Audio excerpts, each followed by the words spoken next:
Watanzania wametakiwa kushiriki kikamilifu zoezi la upigaji kura kuchagua madiwani, wabunge pamoja na rais ifikapo Oktoba 29 ili kuwapata viongozi watakaoliongoza taifa kwa miaka 5 ijayo. Hayo yamesemwa na mkurugenzi wa shirika la kutetea haki za binadamu la Safe World Organization Tanzania, Manga Msalaba, wakati wa utoaji wa elimu ya mpiga kura kwa makundi ya mamarishe, babarishe, bodaboda, walemavu pamoja na wafanyabiashara. Serikali inaandaa utaratibu wake, kila baada ya miaka 5 tunachagua viongozi. Hao ndio wanaounda serikali. Tunapata miundombinu, tunapata madarasa kwa maana ya shule, tunapata matibabu kwa maana ya huduma za afya, tunapata kila aina ya mambo mazuri tunayoyahitaji.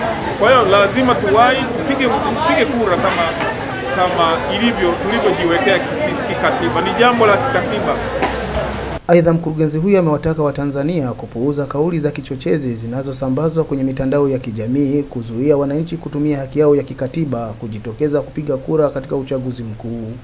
Kundi mbalimbali yanayojitokeza kwa kufanya ushawishi kwa njia ya mitandao kwamba watu wasipige kura, tunasema sisi kama shirika kwamba tunalaani sana vitendo hivyo. Naiomba jamii sasa yote kwa Tanzania nzima kwamba ipuuze hizo propaganda ambazo zinatengenezwa kwa ajili ya kuwafanya watu wasiende kupiga kura. Ni za uongo na za uzushi, na hakuna nchi ambayo inaweza ikajiendesha bila kuwa na serikali. Serikali zinapatikana kutokana na uchaguzi. Niwahamasishe tu watu wajitokeze kwenda kupiga kura, kwa sababu bila kupiga kura maana yake unachaguliwa kiongozi. Uwe unamtaka uwe humtaki, atakuwa kiongozi wako kwa sababu hukushiriki kwenda kuchagua. Lakini tunaposhiriki kwa pamoja kwenda kuchagua, tunachagua viongozi ambao tuna imani kwamba wanaweza kutuongoza vizuri na wakatuletea maendeleo kwenye maeneo yetu. Kwa hiyo ni muhimu sana kupiga kura.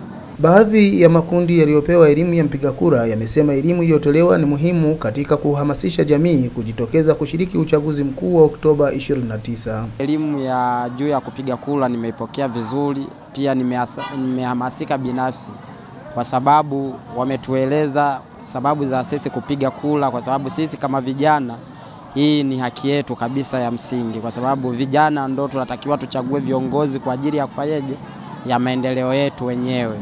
Kwa sababu unavojitokeza kumchagua kiongozi unayempenda, maana yake unatekeleza haki yako ya kikatiba, na pia unapata fursa sasa ya kumchagua kiongozi ambaye wewe unafanyaje unampenda. Hivyo basi ningewaomba vijana wenzangu, tarehe 29 mwezi wa 10 tujitokeze kwa wingi kwenye vituo vyetu vya kufanyaje vya kupigia kura ili twende tukachague viongozi tunaowahitaji. Pewa elimu, vijana wamepita kutuelimisha.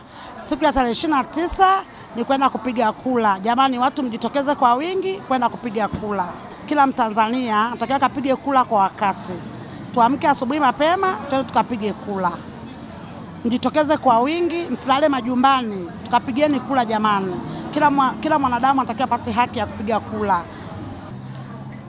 Kama tunataka mabadiliko, basi tutoke tukapige kura kwa kuchagua viongozi wanaotufaa katika jamii yetu.